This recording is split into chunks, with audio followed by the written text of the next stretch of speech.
नमस्कार, मैं डॉक्टर हेमंत शर्मा। आज आपको रेबीज वायरस के बारे में बताने जा रहा हूँ।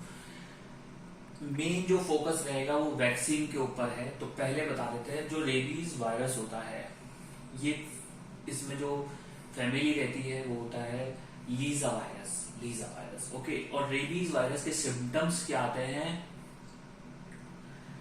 धूप से डर लगना, फोटोफोबिया, एरोफोबिया हवा से डर लगना, हाइड्रोफोबिया पानी से डर लगना, और जो इसमें डेथ होती है वो बोल सकते हैं काफी दर्दनाक होती है।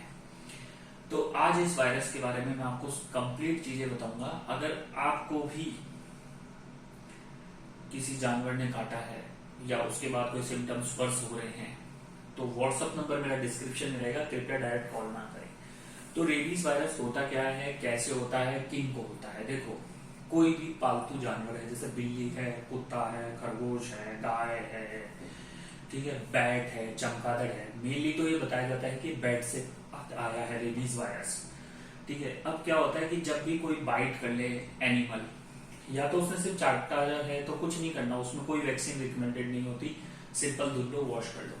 अगर स्क्रैचेस आ गया, छोटा सा अब्रेजन है, ठीक है, तो वो कैटेगरी सेकंड वुंड है, उसमें वैक्सीन लगेगा।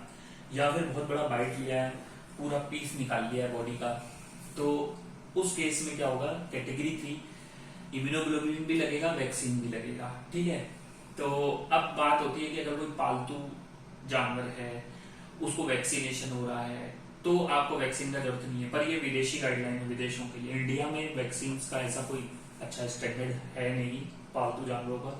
अगर जानवर वैक्सीनेटेड है तो भी इंडिया में वैक्सीन लगेगा। ठीक है, दूसरी चीज अब मैं आपको बताता हूँ वैक्सीन कैसे होता है। आप चाहें तो पहले भी वैक्सीन ले सकते हैं।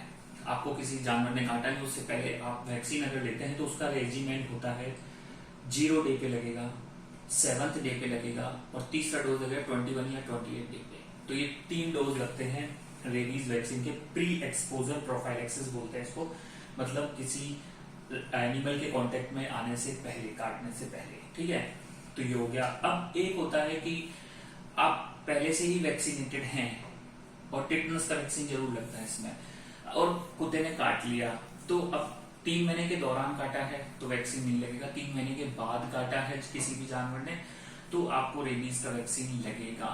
ठीक है, तो रेबीज की वैक्सीन में फिर 2 ही डोज लगेंगे पोस्ट एक्सपोजर प्रोफाइलेक्सिस, 0 डे पे और 3rd डे पे।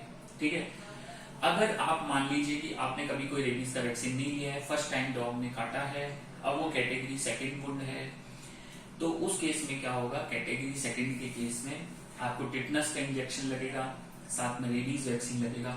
अगर इंट्रामस्कुलर, इंट्राडर्मल मतलब दोनों हाथों पे बायलेटरली, और इंट्राडर्मल दोनों हाथों पे, और इंट्रामस्कुलर एक हाथ पे। तो जो इंट्राडर्मल है उसमें हाफ डोज लगता है, इंट्रामस्कुलर में कंप्लीट डोज लगता है।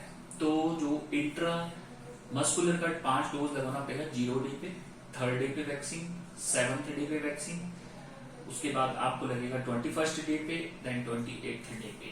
तो ये आपका रेजिमेंट रहेगा इंट्रामस्कुलर के लिए 5 डोज रेजिमेंट। अब आपको 5 डोज का रेजिमेंट लग चुका है।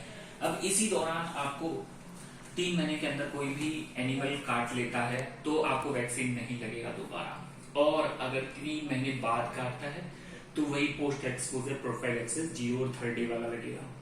अब मैं जो आपको बता रहा हूँ रेबीज वैक्सीन कंपलसरी क्यों है, मस्ट क्यों है, अगर आपको कोई भी जानवर काट लेता है या घाव आता है तो उसका कारण है, उसका ये कारण है कि आपको रेबीज ना हो। अगर रेबीज हो गया तो उससे बचना बहुत मुश्किल होता है। ठीक है, ऐसा नहीं है कि अभी तक बचे नहीं है जिनको रेबीज हुआ है, कुछ केसेस बचे हैं। ठीक है ना, रेयर है वो, 6-7 बुक में रिकमेंडेड किया गया है। तो लास्ट में थैंक यू, धन्यवाद, गुड बाय। वीडियो अच्छा लगा लाइक करें, चैनल को नए सब्सक्राइब करें।